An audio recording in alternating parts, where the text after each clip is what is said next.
Хотел Јефтик бил хотел во Битола кој што се наоѓал на улицата Рузвелтова. Овој хотел бил изграден во 1925-1926 година. Сопственикот Никифор Јефтик бил Србин од Ужице кој дошол во Битола за време на Балканските војни и се оженил со битолчанката Катина.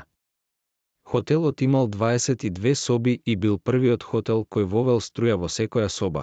Во рамките на хотелот, во приземниот дел, работело и кино со околу 300 седишта. Киното било успех само за себе. Во него гостувале еминентни класични оркестри, камерни состави бидејќи имал голема главна сала. Ташко Тасевски, Тасич, бил некогашен рецепционер во хотел Јефтик, кој сега не е меѓу нас, но преку неговите приказни и сеќавања прераскажани на неговите внуци и роднини, меѓу кои и Денис Бајрамов, се уште живее. По неговите кажувања хотелот Јефтик бил еден од првите хотели и објекти каде тогаш вимало струја во Битола, хотел каде престојувале најбогатите гости, трговци и домаќини, еминентни и галантони господа меѓу кои и германските воени офицери.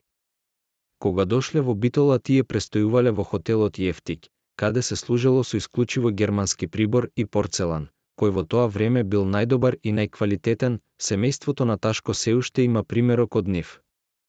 Неговиот син Томе, дедо на Денис, како дете доаѓал секој ден на посета кај него на работа, тогаш кога офицерите престојувале таму. За прв пат во животот од нив добил и пробал чоколадо пошто останал зачуден од вкусот кој дотогаш го немал пробано. По неколку месечен престој германските офицери си заминале од Битола, од хотелот Јефтик, се поздравиле со Ташко, на кој за неговата чесна и верна услуга како поклон му доделиле кожна офицерска чанта и чевли кои светеле како огледало.